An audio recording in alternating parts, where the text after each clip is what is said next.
Most people, when they breathe in, it's more of a, and it should be down here. There should be no shoulders moving. If you're moving your shoulders, you're upper chest breathing, and you're not engaging the diaphragm. The diaphragm has so many, the biggest thing it does is it stimulates the vagus nerve, which is the longest nerve in our body, which stimulates the body into the parasympathetic nervous system, which is our calm, rest, and repair. You're listening to My Evolved Life, a podcast that simplifies health and fitness and helps you maximize your life. My name is Vuna Nguyen, and I'm the creator of the Evolution Training System. We're so lucky to be living in the information age, meaning it's easier than ever to access information and find answers to any questions you may have. But isn't it confusing when you read information that's conflicting, or worse yet, just sounds wrong? I'll be sitting down with industry professionals to give you clarity and leave you with tangible actions you can take immediately to improve your physical, mental, and psychological health. On today's show, I have Lorraine Clifford. Lorraine got diagnosed with cancer at the young age of 36, but that propelled health to the forefront of her life. Thankfully today, she is cancer-free, but through those extraordinary circumstances, she developed a passion to help others understand how to better their lives, change their circumstances, and to improve their quality of life. Today, Lorraine does that through her company, Breathway, where she helps others optimize their breathing and help restore their body's natural ability to heal. Breathing is something that we simply don't talk about it enough and don't think about it enough. So I'm super excited to have her on the show today. With that, Lorraine, welcome to the show. Thank you. I'm excited to be here too. The more I get to do things like this, the more the information gets out there, the more people are actually coming back right here. Absolutely. Yeah. Breathing. It is so important. Simply put, you stop breathing, you die. Can't get any more blunt than that. But when we think about the necessities of life, the basic needs of a human, we tend to talk about things like food, water, shelter, clothing, but we don't talk about breathing. The average person, as far as I know, breathes about or takes about 15 breaths per minute, which extrapolates to over 23,000 times a day or over 8.5 million times a year. So we breathe a lot. But all of that breathing happens subconsciously, so we're not actively thinking about it. So through the lens of a breathing expert, Lorraine, why do we need to start thinking more about our breathing habits? Because our breathing connects body, mind, and spirit. It really, when we can slow down our breathing, we get more in tune with things. The bottom line, scientifically, what's happening is when we slow down our breathing, we actually end up capturing more CO2 in the bloodstream. And when there's more CO2 available in the bloodstream, the oxygen doesn't bond as tight to the red blood cell. So it offloads properly. When we are over-breathing, we're breathing too fast, too much of a volume, off-gassing too much CO2, that oxygen hangs on to the red blood cell and doesn't get delivered properly. And when we're looking at breathing, it's systemic.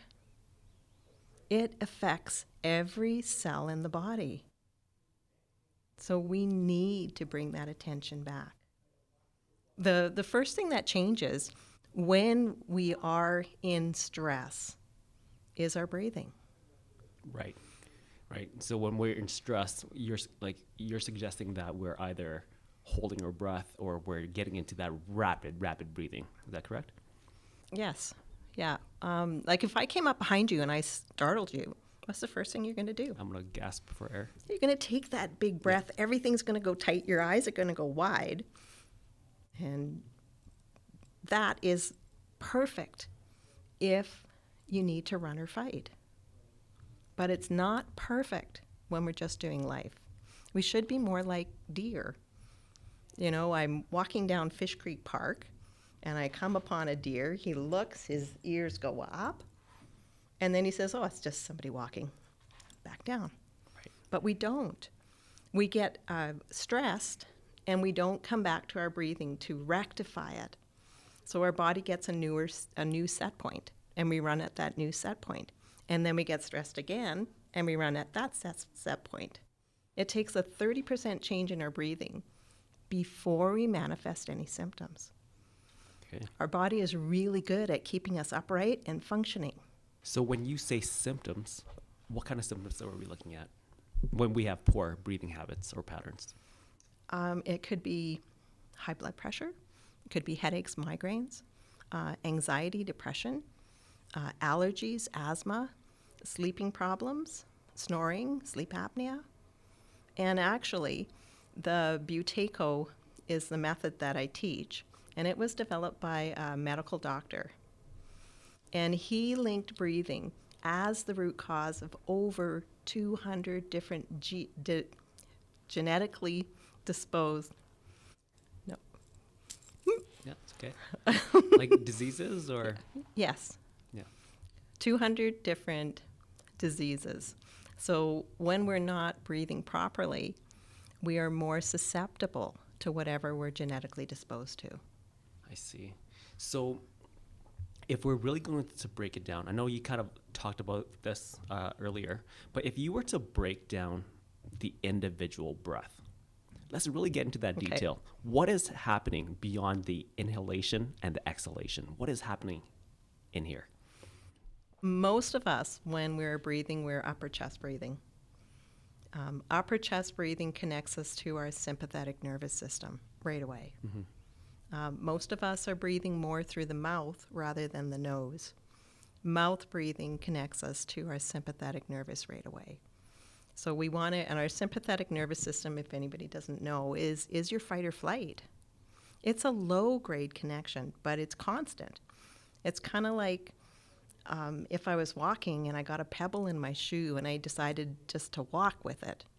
I mean, eventually I'm going to have a blister and it's going to pop and Right. It'll take time to heal. But if I took that out, if I rectified the problem, then it wouldn't escalate to symptoms. So as I suggested earlier, breathing is one of those things that we just do naturally, where we don't have to think about breathing. It's just subconscious. So based on what you just said, by habit, we just breathe through our mouths. How do we start to go through that process of rewiring so that we're breathing properly through our nose? Well, for people who are transitioning from mouth breathing to nose breathing, you have to slow down. You have to slow down. Just to clarify, when you say slow down, do you mean your movements or in life? Everything. Okay. So you have to check in on your stress level. How are you managing that? And maybe you need to start looking at your lifestyle so you can fit some way of de-stressing. And coming back to the breath is the perfect way. A lot of people will do yoga or meditation, which are really good, but it's only for that time. What I'm teaching people is, how do you breathe every breath?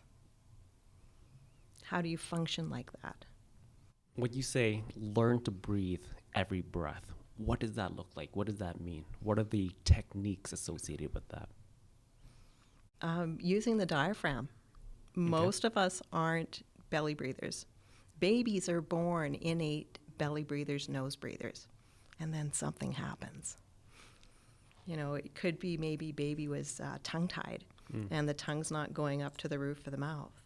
And then they wouldn't be able to suckle properly for breastfeeding. So bottle would be the optimum way for them to be fed. Yeah.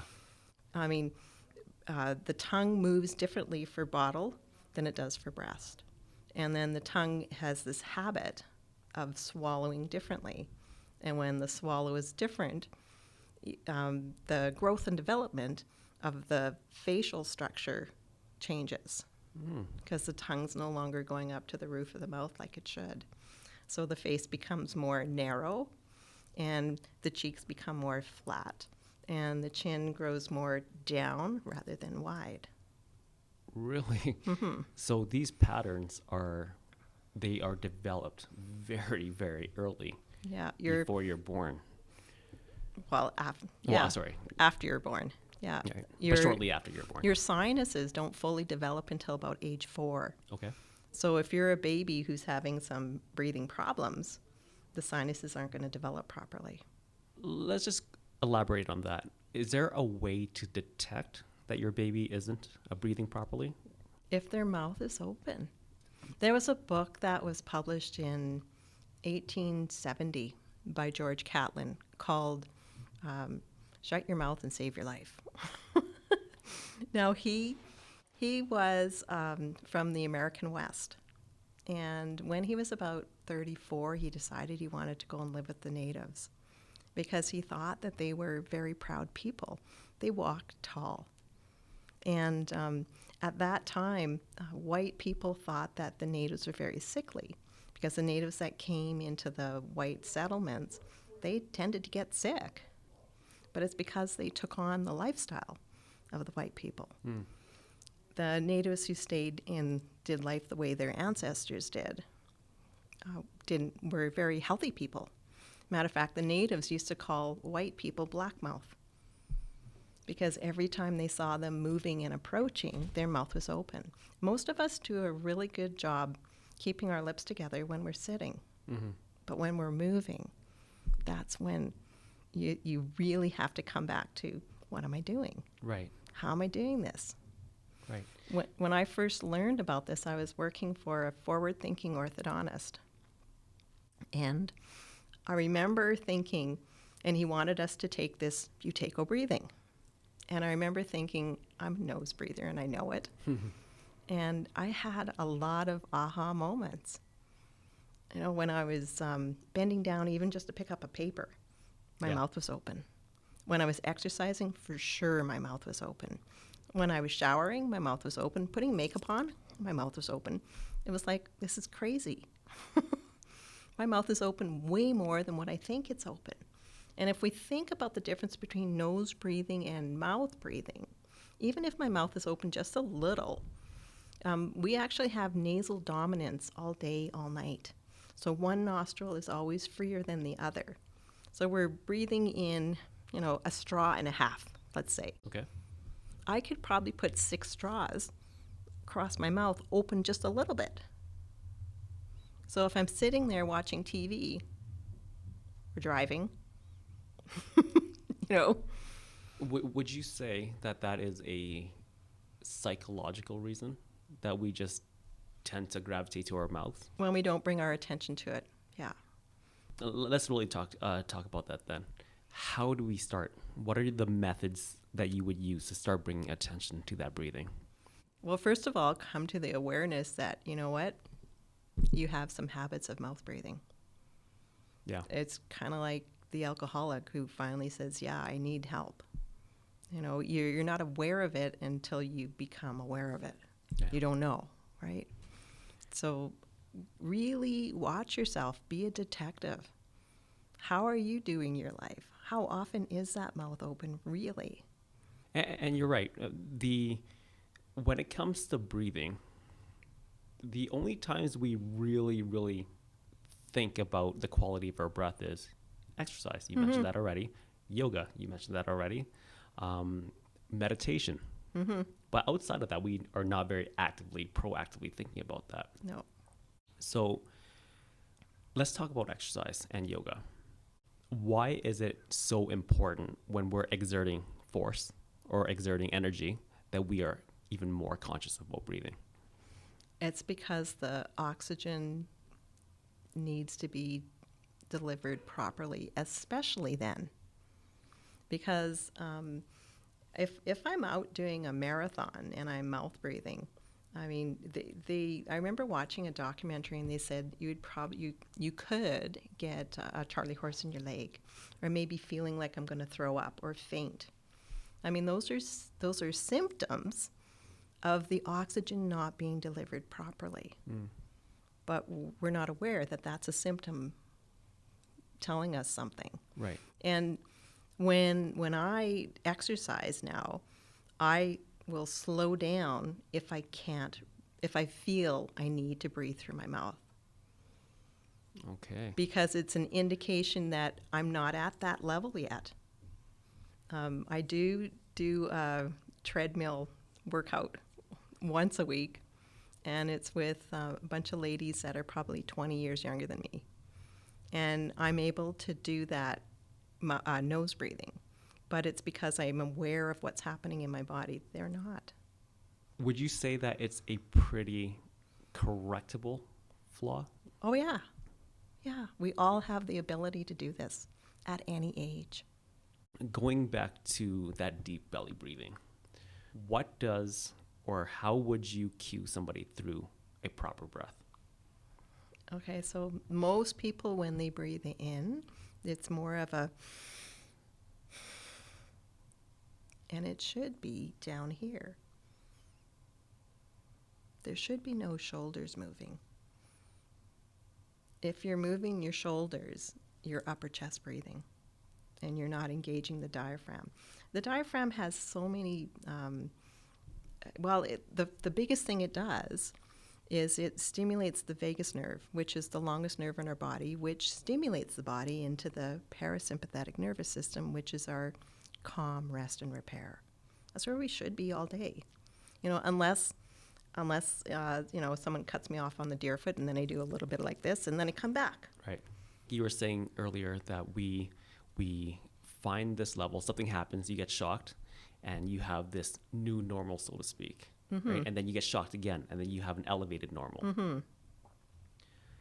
How do you find what that normal should actually be? For each individual? Generally speaking. Part of what I do is I teach people how to do a breath hold. Okay. And the breath hold is done, it's a gentle breath in, a gentle breath out. And then you hold your breath until you feel the urge to breathe. It's a big difference than holding my breath until I faint. Right. So it's getting people in tune with what's going on with the body, and when they feel that sympathetic nervous system rather than the parasympathetic nervous system. I'm good, I'm good, I'm good, I'm good. No, I'm not good. Right now, I need to breathe. So I help people identify what they feel like when they get there. And then when they're in tune with that, there is actually a measurement that I get them to do. And there are certain measurements that I want to see them at. I'm curious, going back to the chronic diseases. So you said it was one of your forward-thinking orthodontists at the time. You said that there were up to 200 chronic diseases that are a result of poor breathing patterns. What is it about these patterns? Is it the lack of oxygen that causes these diseases? Okay, so let's look at diabetes, type 2 diabetes. Type 2 diabetes used to be adult onset. There were no kids getting it. There's kids getting type 2 diabetes, and there's more people being diagnosed with it. When you're in your fight or flight, you get a surge of glucose running through your veins and arteries because you need that instant energy. But if I'm not utilizing it, it's just hanging out there. So it's taxing my insulin, right? My insulin's trying to take care of that extra surge, and this is happening constant. Over time, that would affect your pancreas, I assume, if you're just overproducing insulin? Well, you could get the diagnosis of type 2 diabetes. Okay. Yeah. When you're not breathing properly, when you're over-breathing, you're holding your body in that sympathetic nervous system, low grade. When I go to sleep, I'm habitually breathing the way I normally do. So I don't allow my body to get into that deep sleep. Right. So, I mean, nowadays, we're in this fast-paced life. oh my gosh, we don't take time for anything. It's a do. It's not a Of course. come back and relax for a minute. You know, there are more accidents due to sleepy drivers now than there are alcoholics, because a sleepy driver has no reaction time. Right. No, more fatal accidents, pardon me. Right. Yeah. I really want to get into that. I did share with you when you and I had that phone conversation that I'm plagued with very, very dry mouth. Mm-hmm. So outside of that, I would consider myself to be very, very healthy. It is very much an annoyance because for things like this or speaking engagements, I have to use my voice a lot. Mm-hmm. And with a dry mouth, it is so, so difficult. So I haven't been to a doctor for ages, but I went in for this because it was bothering me that much. The doctor, he couldn't figure it out, but he did suggest that I get a sleep test done. Mm-hmm. And I was tested positive for sleep apnea. So this is something that's very, very near and dear to me. How does your breathing pattern or my daily breathing patterns or through the course of the day, how does that contribute to my inability to sleep and sleep apnea? When you're over breathing, you're bringing in too much air, which dries out the mouth. Mm-hmm. It just does. Even if you're over breathing through your nose, because you can do that. Mm-hmm. It's too quick, it's too fast. And when your mouth is dry, you're not able to swallow properly. Right. You're not able to digest starches either. Amylase is produced in your saliva, which is the first thing that starts to break down starches. So we're seeing more people with wheat intolerance, like gluten intolerance, because they're overbreathing. It could be. It could be a lot of other things, but this could be part of it. Right. So as far as sleep goes, when you get into that pattern of overbreathing and you fall asleep, generally with sleep apnea, there's snoring that happens first. Yeah. So there's 4 stages of sleep. We get into the deeper parts of stage 3. And in stage 4 is where our body goes absolutely limp. And it's our body that's in control. We're not. And as we get into that deeper part of stage 3, and most people who snore are sleeping on their back, the mouth drops open. That's me. Yeah. So the mouth drops open, and you start to breathe through your mouth because everything's gone limp here. And then because the tissue inside has gone limp and you're breathing excessively, it starts to vibrate. And then over time, it starts to collapse and you have an apnea. My test results, they, being not being a professional in this field, it was kind of subjective the way that I interpreted the results. But I believe at my maximum, I think I stopped breathing 13 times in a minute or something like that, which is pretty high. Mm-hmm. Yeah. What is a normal for the average person? Is it 0? Yeah, you should. Yeah, it should be 0. Because if you're in that calm breath, and the ideal way to sleep would be on your side. Okay. Left side would be best because the lungs, the right lung is a little bit bigger. It's got 3 lobes. The left one only has 2 because the heart's there. Mm. Yeah, so left would be best. Right would be next. Tummy would be next. Back is worst. Okay. Yeah. So sleep position yeah. can make a big difference. Yeah. I hear that a lot, and that's very, very interesting because as much as I want to sleep on my side, so you're suggesting that the left side is better than the right, which is better than the back. But naturally, even if I start sleep on the left side, I can't control what's happening in the middle of the night. I may just gravitate back onto my back. What can you do to make sure you stay on your left side or your right? Some people will take like an old nylon, like a lady's nylon, and put like a tennis ball in there and wrap it around their waist. Tennis ball is at the back. As soon as they start to, I'm not going to want to lean there. Or you could prop pillows Or you could get one of those really long pillows and have one of your your right leg over top of it to, help you in kind of holding it.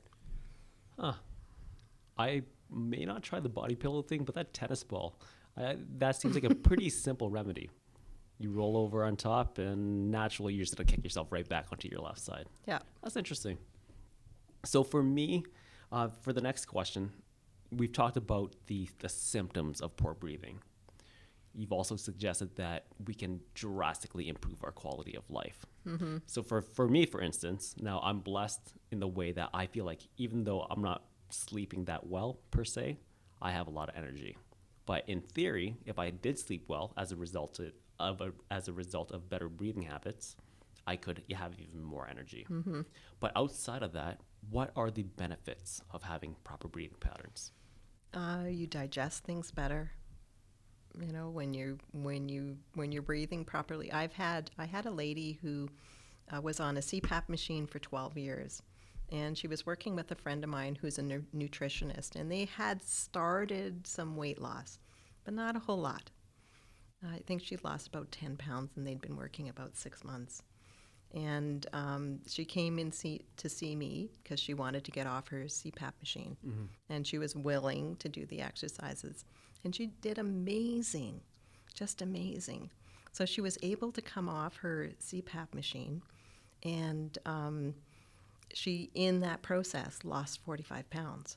Oh, wow. Yeah, because when you're breathing properly, you're digesting properly. Wow. Yeah, you're eliminating properly.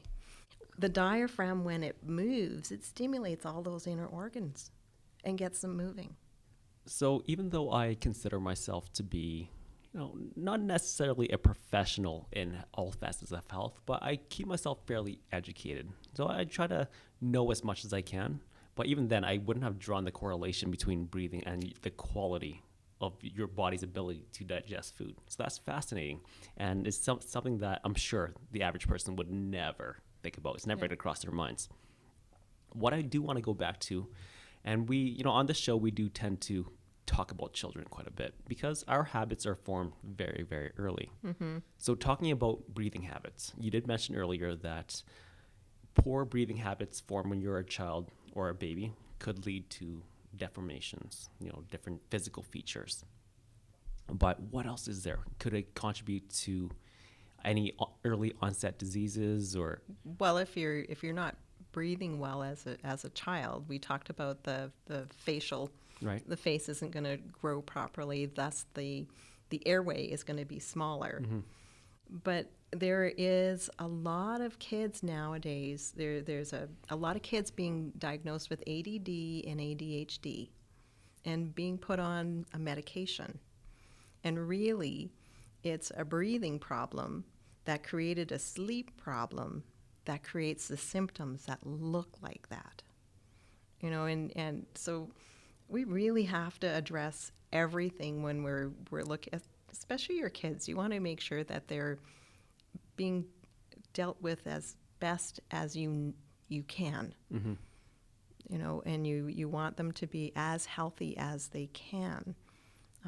Being put on a medication at a very young age, lifelong, isn't always the answer. And I'm not against medication. Don't get me wrong. If that's the true cause, then that's the true cause. But in my opinion, I would be investigating a whole bunch of other things, like are there any allergies or sensitivities? What's causing them to not breathe properly? Mm-hmm. Are the adenoids so inflamed or infected that they need some attention? This is a really interesting point, ADHD, ADD. And I'm going to say something that I admit is very opinionated and maybe uneducated. Mm-hmm. But I believe that there is an overdiagnosis of ADD, ADHD. It almost feels like it's the de facto cop-out kind of answer. You don't, if a kid is hyperactive, you just immediately assume he has ADHD, and you put him on medicine or on meds, right? So when you do that as at large, as an industry, when we do that, it takes away it really blurs those lines. You don't know what ADHD actually is. And without putting words into your mouth, it does sound like you believe that a lot of children and adults as well are being misdiagnosed with ADHD. I totally believe it. I totally believe it. Yeah. And it's sad because we're numbing those people, as the ones on medication anyways, we're numbing them. And the other ones who aren't on medication, they have this stamp on their forehead. And so when they feel like they're acting like that, well, it's okay. Right. You know, because that's who I am. So very much like, maybe not to the same degree, but like mental health, there is a big stigma around it. There is a stigma with having ADHD as well, especially as a kid. When you're labeled with anything, you are different, immediately different, right? Yeah. And that definitely could cause long-term issues. You bet. No, that's unbelievable. So, what else? When we talked on the phone, you said that you talked about the liver quite a bit and its ability to detoxify. Can you elaborate on that a little bit? Well, our liver is our biggest detoxifying organ as far as the rest of the body goes. But our lungs are actually responsible for 70% of our detoxification process. So our breath, when we're able to slow it down, we actually allow these inner organs to be able to do the work that they're supposed to do. When we're in this constant fight or flight, nothing's working properly. People with high blood pressure, when there's not enough CO2 in the bloodstream, what happens is that smooth muscle in our body constricts. So smooth muscle in our body are our veins and arteries. All of our inner organs are smooth muscle. So everything's getting tight. And if we're looking at high blood pressure, I'm in this very stressful situation, whatever it is. I go to the doctor and he says, yeah, your blood pressure's through the roof. You need medication. And I'm not against that. I'm just saying that, temporary, yeah, get your blood pressure down to where it needs to be. Now, let's look at lifestyle. How did that happen? Why did you end up with that? Let's talk about corrective action. You said that the first step is having the awareness that you're breathing through your mouth. Let's assume that they've identified that. Okay. Yes, I am somebody who regularly breathes through my mouth. Is there an exercise, so short of seeing somebody like you, a breathing expert, what are the exercises that they can undertake at home to start to repair those breathing patterns? Well, usually if you're breathing more through the mouth, it's because there's an obstruction in the sinuses or in the nasal passage somewhere. So I teach a nose clearing exercise. So the nose clearing exercise can be done at any time, as much as you need. So you're going to take a gentle breath in, a gentle breath out. You're going to block your nose and nod your head until you feel that first urge to breathe. And then you're going to open the nose, keep the lips together, because we're trying to capture more CO2. CO2 is captured on the exhale. And it's, a lot of people think, no, how could that be? But it is, because it's coming from within. It's not coming from without. It's coming from within. Right. Yeah.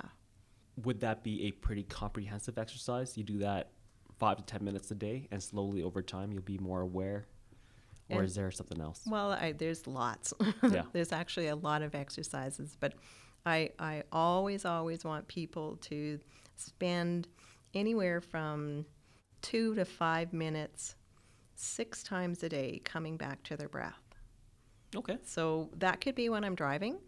I could easily do that when I'm driving. How am I breathing? Am I belly breathing? Am I using my nose? Can I slow it down? That's certainly something I'll keep in mind. Like for somebody like myself, I'm in my car probably 3-4 hours a day. So I drive a lot. So that's definitely time. I'm always bored when I'm driving. So that's definitely something I can keep in mind and practice. Yeah. Because I'm sure I'm an upper chest breather. Yeah. There's no question about that. Yeah. Yeah. So how do you generally, today, how are you delivering your message? Is it on stage? Is it through courses? What are you doing right now to get Breathway out?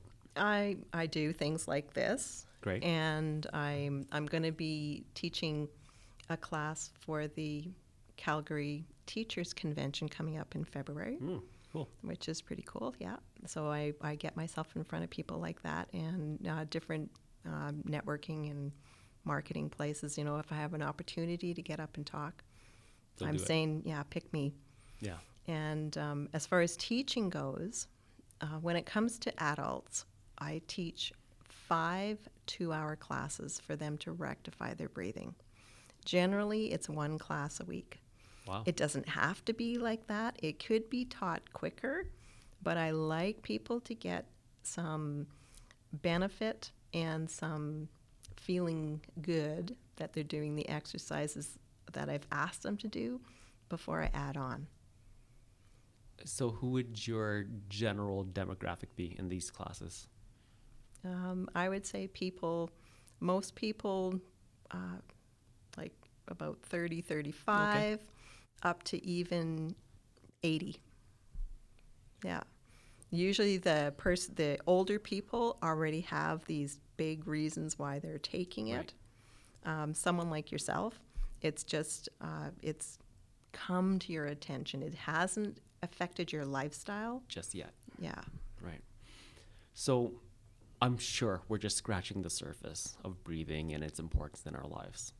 If somebody wants to learn more about it, how can they find you and how can they find more information about Breathway? Okay, so I am on breathway.com, and I'm on Facebook, Breathway, and Instagram, Change Your Breathing. That's pretty much, and LinkedIn, that's where you found me. Yeah, absolutely, yeah. Yeah, and that's pretty much the only social media that I do. People can phone. I still pick up my phone. Yeah.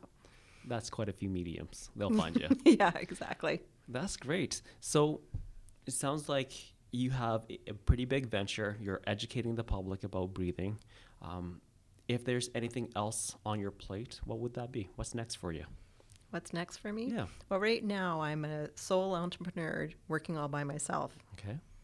And, you know, I know that once enough people realize that there is something so simple that can change their health for the better quite quickly. Yeah. I think the more the word gets out, the more people I'll be seeing. Now I'm going to have to expand and actually have people, teaching this. And then I'm hoping that I'll be able to have, if you come to me because you've got sleep apnea, then I want you to see the one who's teaching sleep apnea. Right. Right now I'm doing it all, which is fine. Yeah. It's working. So that did pique my curiosity. You said it can repair quite quickly. Now it sounds like you're teaching 5 sessions of 2 hours each, so that's 10 hours. Yeah. Is that what you would say? Is that how you would define quite quickly, about 10 hours? Well, 10 hours and you feel the difference. Okay. It depends on, like, if I'm teaching somebody who's had asthma since they're 2, they're going to feel a whole lot better after taking the class. Right. But is that the end result? No, they probably want to be able to manage their asthma with their breathing. There was a double-blind study here in Calgary using asthmatics, where 90% of them were able to manage their asthma with their breathing. Isn't that amazing? Incredible. So not having to take their medication. I feel like I can assume what your answer to the next question is going to be. If an individual is living an evolved life, what does that look like? I think people who are living an evolved life are searching for answers to become better. Body, mind, and spirit. Like it's all 3. And I think it brings the world together more. because we're reaching out to find answers. That's a great answer. I'm actually surprised you didn't say breathing better. but you're right. It is very, very holistic. There's more than just physical. There's more than just mental. It is very, very a complete circle. Yeah. That's great. Yeah, because it connects our, in my opinion, breathing is number one. Yeah. No, that was fantastic. I think we've learned a lot here. Thank you. Thank you so much for being on the show. Yeah, thank you. Thank you for having me. Not a problem I at all. enjoyed it. Thanks for watching. I hope you enjoyed this week's episode of My Evolved Life. If you found any value at all, and I know you did, make sure to hit the subscribe button below so you're always notified of new episodes. We'll be releasing a new episode every single week. So until next week, live an evolved life.